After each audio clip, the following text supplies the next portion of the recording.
Anne Genge of Alexio tells us that 96% of healthcare providers are concerned about their staff using personally identifying information.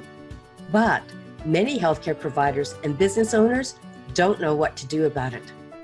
Can your staff protect you from a ransomware attack? Yes, they can. And it doesn't have to be hard or expensive to do that. Today on Practice Management Nuggets, my guest expert, Anne Genge of Alexio Corporation, will help us to understand that cybersecurity risks that every healthcare practice in Canada is facing now, and what you can do today to reduce your risk. My name is Jean Eaton, your practice management mentor with Information Managers, and your host for the Practice Management Nuggets podcast. Anne Genge will discuss options for you to understand your cybersecurity risks and what you can do about it. Welcome, Anne. I'm so delighted that you're here with us today. Thank you, Jean, for having me to discuss this really important topic. Anne is a pioneer in protecting health data and those who use it. She's a certified information privacy professional with specialization in dentistry. Anne also holds the certifications for HIPAA, credit card security, internet and network security. Ransomware and data theft have changed the face of dentistry in the past decade, meaning dentists need a new tool for protecting their practices. With over 20 years of experience, Anne knows the challenges healthcare providers face with technology. She and her team at Alexia Corporation work with dental and medical professionals to minimize data risk and maximize patient care. As healthcare grows increasingly dependent on the digital environment, cybersecurity becomes increasingly more difficult. Protection of patient data is not only the law, it's imperative for business success and reputation. And simplifies cybersecurity for dentists and other healthcare providers and gives real-world strategies to protect patient information and the practice business. Anne has so many interesting stories and examples to share with us today that I'm really excited about having Anne here. And Anne, I want to get started. We've got a lot of information to share. Well, let's just dig in. Okay. So tell me about how you got started in all this. You're a privacy and security professional. How did you get involved with cybersecurity and healthcare? Well, both myself and my brother have been working in the dental industry since about the mid-90s. I started myself in the pharma side. My brother has always been in technology. His business originally was focusing on transferring practices from paper into the digital environment, implementing digital X-ray, integrating all of those types of technologies together. But what we saw over time was that while we were advancing dentistry and giving these much better diagnostic tools, quicker ways to make treatment plans, better ways to get payment, and so on, we also had this ever-increasing risk in this new connected world. So many offices are having lots of different types of software and hardware that all talk together, but they also connect to the outside world, and the increasing risk to that data had us realize that we needed to find a very easy, affordable solution for smaller healthcare practices that need to protect patient health information in the same way as larger organizations and hospitals and so on, but don't have access to the same types of budgets or the highly skilled cybersecurity professionals needed to put those types of things together. You're absolutely right. The smaller practices have a lot of technology that they're using, but they don't have the resources in both money and that knowledge power to implement it in a way that is always the most efficient and the most secure. Yes, and while many practices do have IT support, that's just not enough. When we look at what's happened just in the last 5 years, and we'll use the example of ransomware, which I'm sure we're going to speak about quite a bit as we go through this conversation, we really need to understand that IT support is not what's going to protect them from today's sophisticated types of cybercrime, and that we really need to bring more cybersecurity professionals into the scope of what's accessible for the smaller healthcare professionals. Okay. So we've got lots to talk about. And before we go further, and I want to ask you, what is your number one tip for healthcare providers about cybersecurity? What do they need to know? Well, I think in addition to what we just talked about, and that is that the cyber climate is just ramping or moving ahead at such a pace that it's very hard to keep up. And one of the best things that any practice or any small business can do is to get a cybersecurity risk assessment, because that's going to show you where your blind spots are and give you a plan to close up the gaps and the holes that are making you a big target and a big risk to these types of attacks. Okay. So knowing where we are at risk is going to help us plug those holes and help us to sleep better at night when we hear about these really scary cybersecurity issues. That's right. If you don't have a baseline, if you don't have anyone look at it, like a third set of eyes or a third party assessment of the way that the network's been structured or the hardware and the software, you really are just sort of waiting to find out through a tragic circumstance rather than seeing it ahead of time. Okay. All right. So help us understand this a little bit more then, Anne. What is ransomware? So the crazy thing about ransomware is that it's leveraging a tool that was really designed to protect us in the first place. So ransomware is a virus that's using encryption, and encryption really is just, if you think about it in simple terms, is the scrambling of information and only being able to decode it if you have what's called a key, which is essentially just a super long password. So what these cyber criminals have learned to do and do extremely well is seed into a system, usually through an email, through a phishing attack, as they call it, this virus, which it puts encryption on your database and holds it ransom until you pay a fee. And then they'll give you the key to unlock it. How often does that happen? Why should healthcare providers be worried about this? The problem now is that it's really an everyday occurrence. If you're watching the news, we talk about breaches certainly, but right now the ransomware really is the biggest threat to any digital environment. Hospitals are a major target. Cyber criminals know this because healthcare data is urgent, meaning as healthcare professionals, you always have to have access to that information, to that data, in order to treat patients. And in many cases, we know in the hospital environment specifically that that data is urgent. In the smaller healthcare practices, I think the reason we're seeing such a surge of that in dental and medical practices specifically is that they also know that these smaller networks have less defenses.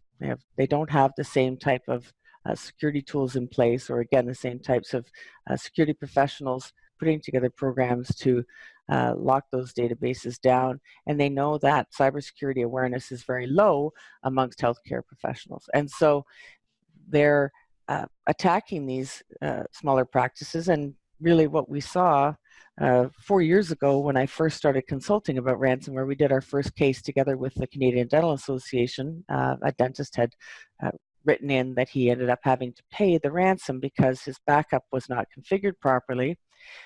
He paid, I think, $300 or $500 to get his data back. But what I've seen just in the last 2 weeks is a range of $22,000 to one of the reported fees being asked for was $165,000. So they're ramping up the attacks on healthcare specifically. They know that they're weak. They know that they need to have quick access to the data, and they know that they can extort large sums of money from these types of practices and organizations because they need to be up and running all the time. It boggles my mind. You know, ransomware is definitely an extortion. And people don't want to invest in having a good backup system and testing it, ensuring it's working, because they say, oh, well, if, we just get ransomware, we'll pay the fine and then we'll get our information back. But these are the bad guys that you're dealing with. They don't always honor their promises. That's true, Jean. What I see is there are a few cases where they just don't get the data back at all. But most of the cases, there's at least some data loss. So we see up to 15% data loss. And I think that that's just because of the nature of how these things work. In some cases, they launch numerous different recovery keys. So in the last ransomware case that I consulted on Friday, that practice needed 8 different keys to recover the data. So what's happening is sometimes they'll get 7 that work and 1 that doesn't. Or for whatever other reasons, just as you know, even just migrating in the best of circumstances or moving data in the best of circumstances, you can often have data loss. So often what I see have happen, and the last statistic I saw is up to 15% of the data is lost in doing that transaction. But I think more importantly than that, it's just contributing to the idea that ransomware works. We're feeding that crime network by just paying or just thinking that we can pay. And then sadly, what I've seen is some repeat attacks because, and again, I think that people are doing their best out there. I'm not trying to point fingers at the IT professionals that are trying to help people the best they can. But sometimes I just don't see that the remediation has been done properly. And in fact, often not done to the standard of what we as cybersecurity professionals would have. And so you'll see some repeat attacks. There's a couple of cases in dentistry today, last year actually, where doctors just finished cleaning everything up and then got hit again 2 weeks later because there was trace stuff still left in the systems. So I think we really need to circle back to the thing that we talked about a few minutes ago, and that is get a risk assessment. Risk assessments for a small healthcare practice can be as little as about $400. So that investment on an annual basis is it's solid gold, because you're going to find, and this is what I always say, you're going to find gaps, and that's the point, right? It's not designed to go gotcha on your IT guy. It's designed to find the things that people miss, because first, they're not really trained specifically to put systems together, deploying security as a default, right? They're there to make all the software talk nice. And the way that these types of practice networks have been put together is really everything's open. And they want everything to talk nice, and then they try to close doors after the fact. And if you're not going to engage someone to, a cybersecurity person right out of the gate to design the network properly in the first place, you better be able to swing back to those risk assessments at least once a year and make sure that then you have a management plan that you can hand to your IT guy and say, okay, these are the things that need to be closed up, fixed up, updated, or whatever the findings are. You are listening to Practice Management Nuggets podcasts. Tips to help you start, grow, and improve your healthcare practice and your career. I help you manage the pink elephant in the room. Get the show notes from our website at practicemanagementnuggets.live. I think it's really interesting that we're working in a healthcare environment and working with dentists that recommend that their patients have a 6-month or an annual preventative healthcare checkup. But we don't actually do the same thing for our businesses. That's a really good analogy. I think what's happened is that embracing this digital thing, it's always a race for who can make it there first when it comes to digital impressions or these types of orthodontic aligners that don't require brackets. Any type of technology, the first thing is to make function first, and then security and privacy is thought of after the fact. And in fact, many of the people even selling these products, when they're asked if it's secure, they just go, "Oh yeah, it's secure." They don't ask questions why. So as much as, you know, there's the thought, or it's easy for us to say, oh, they just don't want to spend the money or they can't afford it. I think it's just that we're not, everything's moved so quickly that it's hard for them to understand what they really need. And they really need so many things, but when they have to go and get them from so many different places, they get sort of a paralysis. And then they think, okay, well, I don't know, I don't have the time to investigate, you know, if that's necessary or how to do that.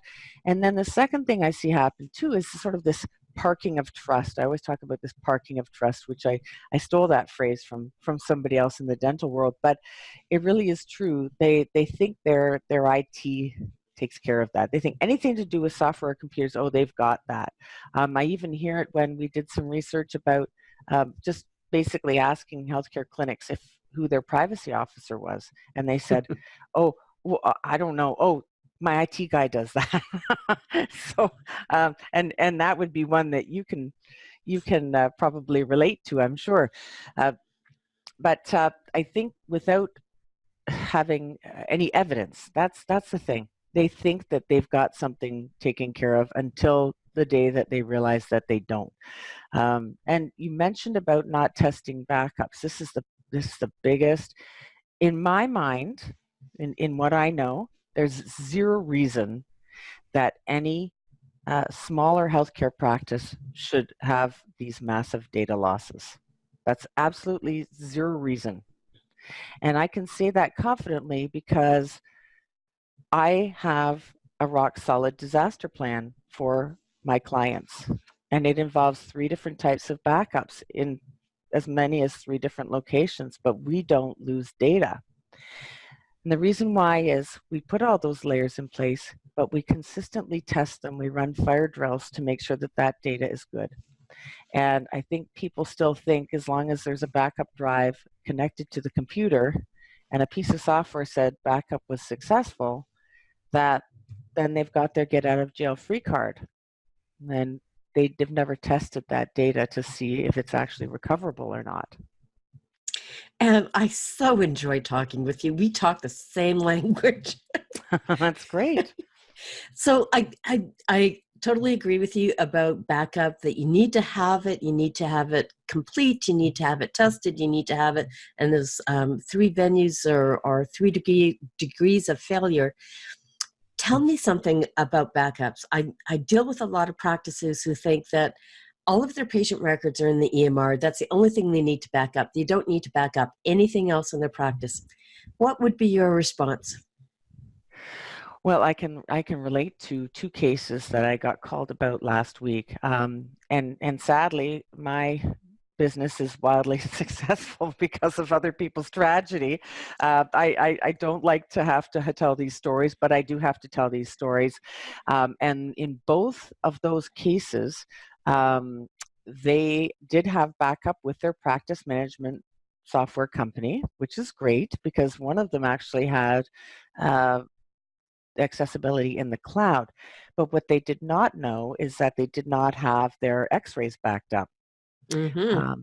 Or the payroll, their QuickBooks, and any other folders that were either on those desktops or on the server outside of the patient management system.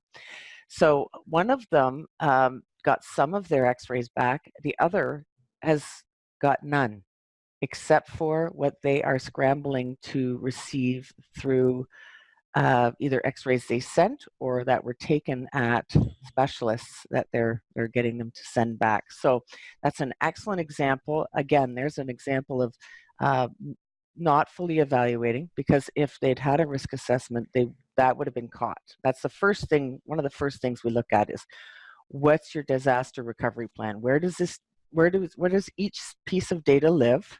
Where is it being backed up to? How is it accessible? And in what time frame is it accessible? And then finally, how are you protecting it to make sure you never lose it? Because as you say, the word custodian, this comes up everywhere, right? They're in charge of making sure that whatever they collect, they protect. And it's about protecting patients and their health. One of the saddest things, two cases I saw last year where, and these were in the US, but they had ransomware attacks and they had no viable backup and all of the records were lost. Now, these were medical facilities. One was a specialist, the other one was a general practitioner's office. And imagine now, because I mean, unless you're my 83-year-old mother, who I always made fun of for getting a disc of her MRIs, because how could she read it anyway? Um, Nobody's taking and carrying around their own records. So now this practice is closing because they have no data. But we also have thousands, I think 6,000 patients that don't have their primary care records. They're vaporized. Mm-hmm. So, and we can talk about the reputation of what happens to these practices thereafter. And of course, there's a significant difference. I mean, my passion is dentistry, so I'm always going to speak to that. But if you look at how competitive the dental environment is versus being a physician who can basically open their doors and can make little mistakes, but there's still such a need for them.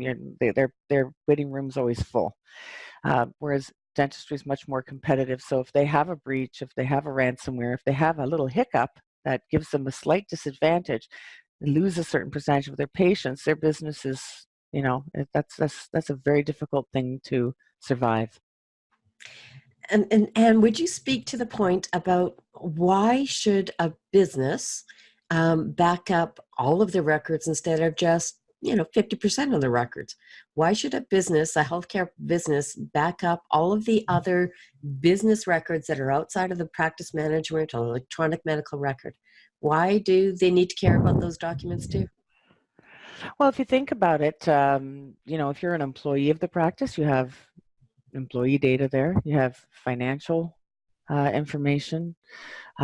So you have a responsibility under a couple of different things. One is certainly healthcare law, but then there are laws and guidelines that force us to take care of data in the same way for that which is not PHI. But I think the thing is, a lot of dentists also have their own personal stuff in there, or physicians that have their own personal information in there. So if we lose it,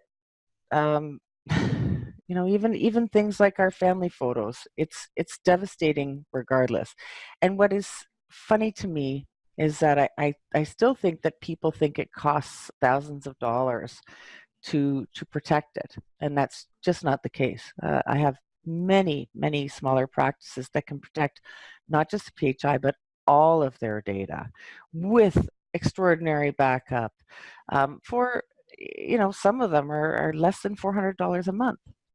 They do like everything that they need to do. So I think it's really like saying, okay, for 1 hour of one operatory chair time per month, you can insulate yourself from X. And right now it's data loss and it's remediation costs and everything to do with ransomware, but we also are on the fence as to whether this is a reportable breach, depending on what province you're in also. So there are extensive costs beyond that people need to hear these stories and understand it better. And it's a really great thing that you're putting this type of material together for them, Jean. Thanks. People need to think about what an acceptable recovery time is. Yes, and all the pain and frustration and shame and blaming and anxiety, and you're not serving your patients, you're not serving your employees, you're not serving yourself. Yes. Yeah. And you're right, we haven't even talked about legislation and fines associated with a privacy breach. If you don't have reasonable safeguards in place, privacy legislation rules change from province to province, whether or not you're covered under healthcare legislation or PIPA or PIPEDA legislation. You could be facing a fine of upwards to $500,000 if you can't demonstrate that you had reasonable safeguards in place and you lost access or control of your health information. And that's what happened when the bad guys come and take ransomware, and you can't get that information back. You've got data loss, and you're not earning income because you're not in business. It's that's definitely a big thing, and I think in certain provinces also, correct me if I'm wrong, but my understanding is that it's not just practice owners, but really any member of a regulated healthcare profession can also be subject personally to fines in certain provinces. Yeah, absolutely. And, all of that applies. And now we're seeing more lawsuits coming into place as well. So the US has been a very litigious history, but we're not alone in Canada. We have lawsuits coming in place that are patients, class action lawsuits, are suing the practices and suing individual healthcare providers for loss of access to their health information.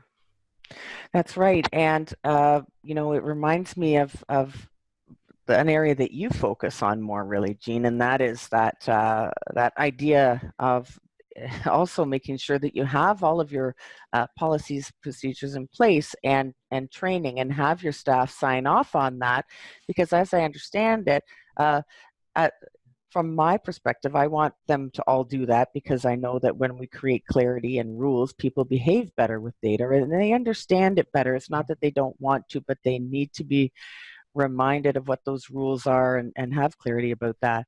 But also, as I understand it, when it comes to privacy laws, in some cases, the practitioners can be more insulated from these types of lawsuits if they have had their individual staff sign off on things. Is this correct? Yeah. So the custodian, the person that is the healthcare provider, needs to be able to demonstrate that they've had reasonable safeguards in place. So if the custodian is providing training to their staff and the staff have attended the training, they've signed off that they've attended it and understood it, and make an error, or they're maliciously accessing information or sharing information or downloading information that they shouldn't be, then the custodian can say, we took reasonable steps to prevent this, but the individual did something malicious or did something that they know that they should not have had done.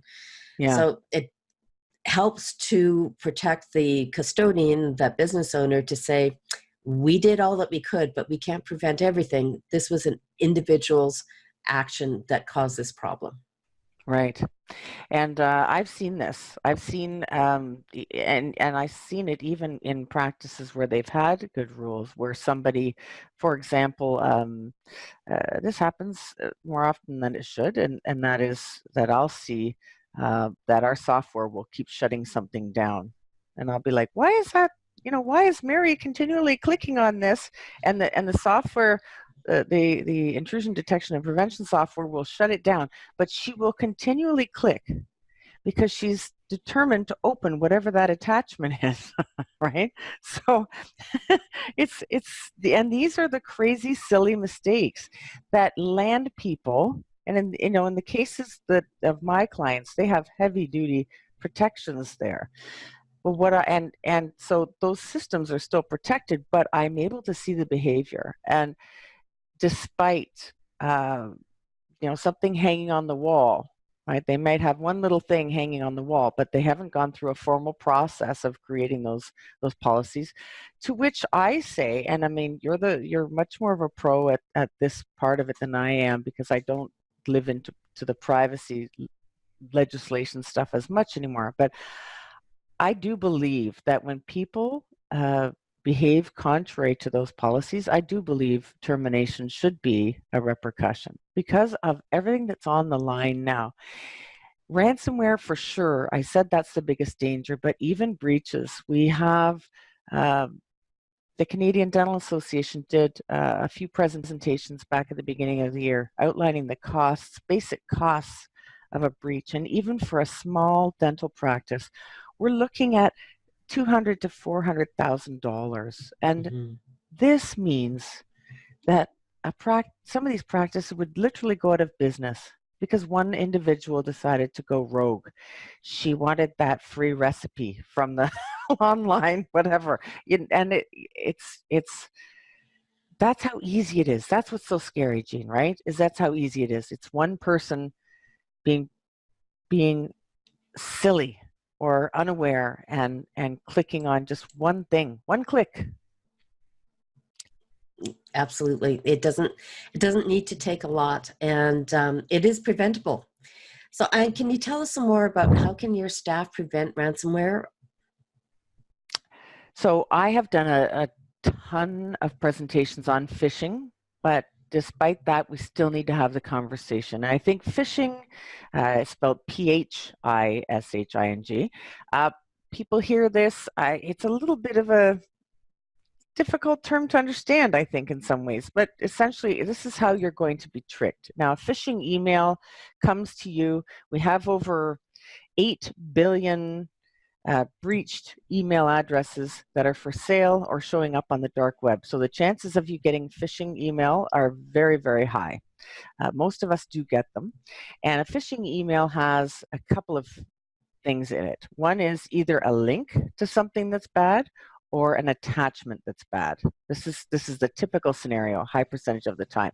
It's going to come from someone that's trying to pretend that there's somebody valid, right? There's the social engineering term that you hear about, right? They try to trick you into thinking that it's someone that it isn't. So you might say your PayPal account is restricted, or your Apple account, or a case I had on Monday, a dental office email was hijacked and was sending out bad attachments to all of the contacts in the list. So in this way, a valid email address was hijacked and sending out these bad files.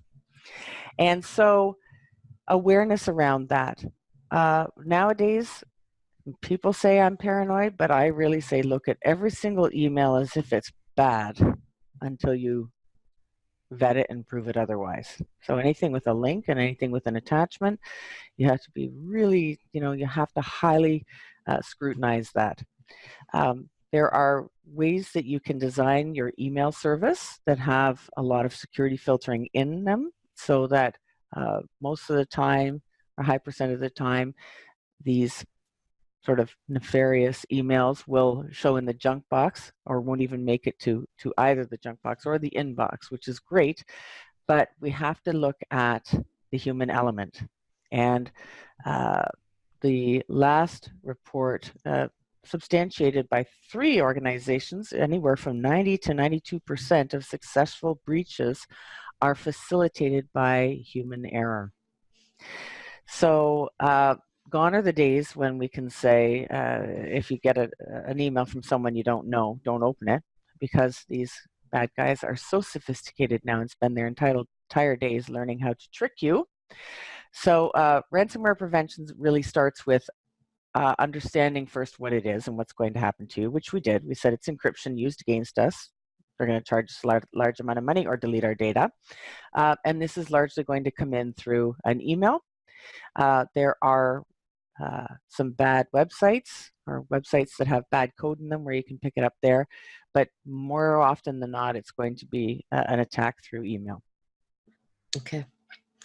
So one way to protect our practice is to make sure that our staff have the opportunity to access some training.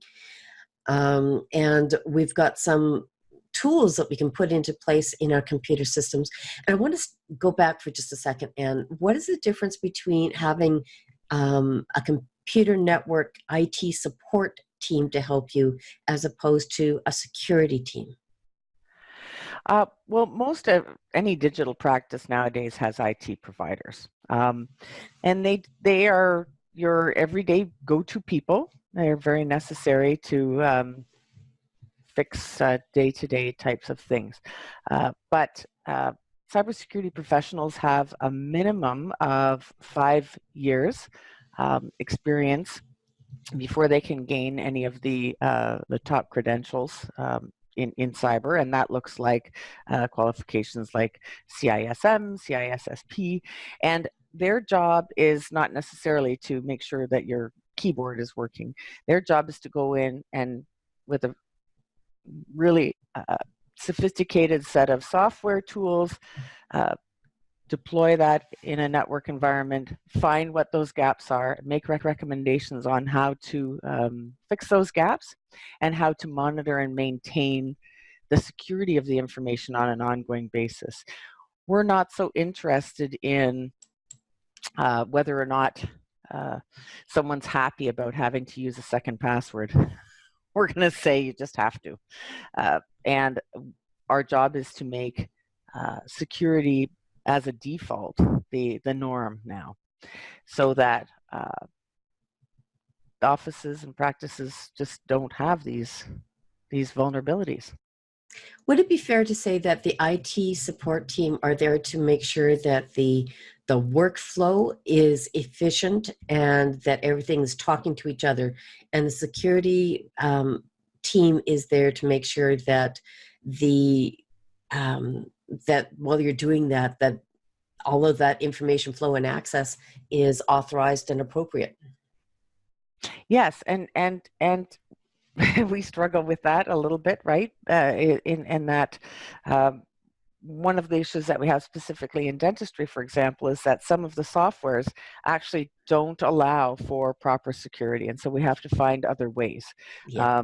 For some of them will need to run in administrator mode, so you can't deploy the same kind of tight protocols that you want to. But both are necessary, and you want a second set of eyes. You want someone watching your IT. I mean, it's actually kind of a bit laughable, right? We have oversight in all the other aspects of our business, but we don't have oversight, like who's watching the IT, right? And I think what I see majority of the time is that people are trying to do the right thing, but their naivety, prevents them from being able to do the right thing for you from a cybersecurity perspective, for example, because it's just different skill sets. Okay. So tell us, what is a security risk assessment? What does it look like? If we had somebody doing a security risk assessment in our practice, what does it look like? So the way we do cybersecurity risk assessments, and certainly they can be checklist manual items like anything else, but that's not how we do it, and you shouldn't have to have it happen that way anymore. We use an automation platform where we'll do a software scan. This is using a tool that will ask thousands of questions of every system over a number of just minutes, and find all of the different places where security patches aren't up to date, where intrusion detection and prevention systems are not in place or are out of date. What does the backup look like? Where's the data being stored? What are the hardware and software assets? Who has access to what? And assemble it together as a report, and then do a debriefing with you. And this would be a certified cybersecurity professional that would do a debriefing with you as a stakeholder and present to you the types of things and the incremental steps that you can take to make sure that your office, your practice and patient data is as bulletproof as possible. Okay. So, and Alexia Corporation is in Toronto, yes? Our head office is inside IBM in Markham, Ontario. It's just north of Toronto, but we serve all of Canada. Okay. So we can do this remotely? Yes, we do everything remotely, other than sort of my face-to-face training gigs that I have now and then, but everything can be done remotely. We leverage a video conferencing platform just as you do for those we want to have face-to-face meetings. But other than that, all of our tools can be installed and monitored and maintained just over an internet connection. Okay. So there is no reason why a healthcare practice should not be doing this. That's true. So who's a security risk assessment for? Who needs this security risk assessment?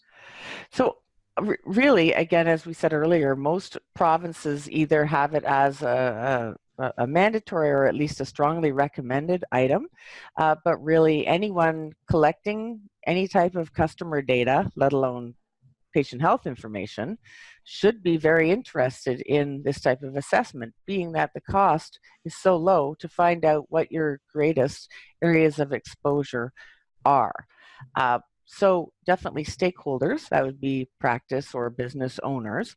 And we sometimes just get them requested just from practice managers, those who are the privacy officers, or if they're a big enough organization, they have security officer as well. They often don't do their own assessments internally for the very reasons that we spoke about, and that is the blind spots. And they want that third-party validation piece because they also end up having a document that is hopefully not needed for a privacy investigation or an insurance investigation, but is definitely a document that they want to keep on hand, especially since sometimes it'll take you that year in between to close up all those gaps, those holes and open doors. Okay. And you've shared a lot of information with us. We've talked about what ransomware is and what the impact is to your business and to your peace of mind, and great steps that we can take to prevent ransom attack. Getting that education for your staff, making sure that you've got good IT systems in place, make sure that you have a good backup, that it's complete, that it's comprehensive, that it's tested, and that you review it on a regular basis.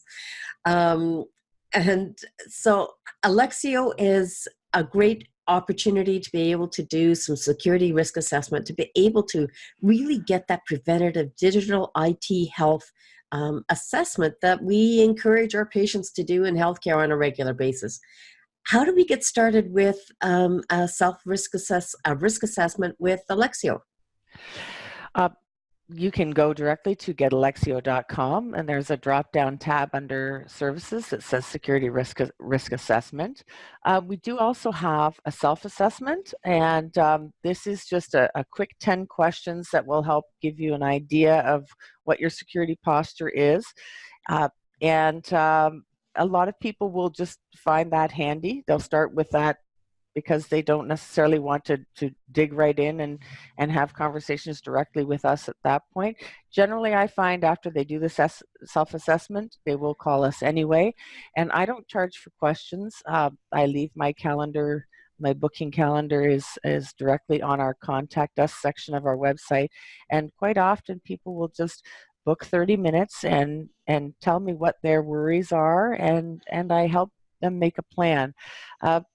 Nobody in our company is a trained sales professional. We are all a bunch of security nerds. So I think we're a very good handy resource. You're not likely to get any kind of sales pitch from us, whether that's good or bad, I don't know. But I think we really just want to be helpful and give people some peace of mind and some answers and some direction without it being a sales pitch. And so I welcome people to just book some time with me off our site. Okay. Now, Anne and Alexio has a great social media presence, and they share lots of information on social media. So you can connect with Anne by going to informationmanagers.ca, like Alexio, and follow the social media links in the show notes for Anne. You can get lots of great information that you can share with your team about privacy breaches that have happened to somebody else, so that you can learn from that, and all sorts of videos and training tips to prevent those bad things from happening in your organization. And this has been a really great chat with you. I love talking with like-minded people. So I appreciate the time and all the information that you've shared with us. You've taken away the fear of having a security risk assessment. It's not that your IT guy isn't doing a good thing. It's that we need to have that oversight and check to see what's changed lately about your security in your digital practice so that we can get that good, clean bill of health so that we can get a good night's sleep. Very well said, Jean. And I am very grateful always for all of the wonderful information that you're pushing out on social media as well.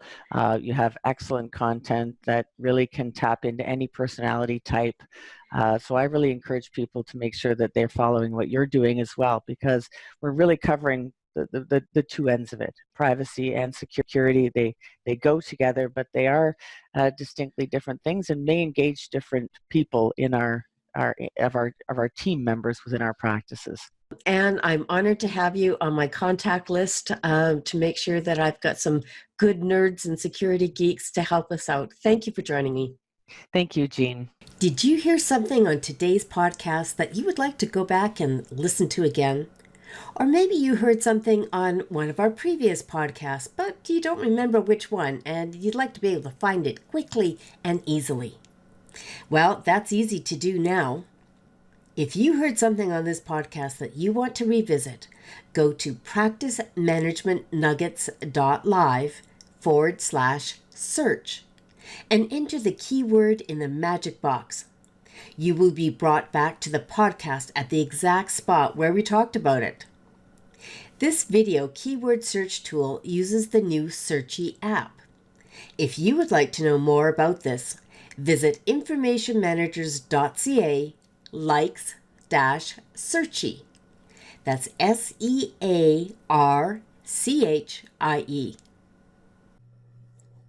I'm excited about this new season, and I'd so appreciate your help to spread the word with your colleagues. First, make sure that you subscribe and add a review on whatever podcast platform that you use. Next, take a screenshot of this episode that you're listening to right now and share it on your Facebook, Twitter, LinkedIn, or your preferred social media channel. Remember to tag me and I will reshare your post. When you share the show, it makes it easier for people just like you and who like what you like to find the show. Until next time, this is Jean Eaton, your practice management mentor and your practical privacy coach.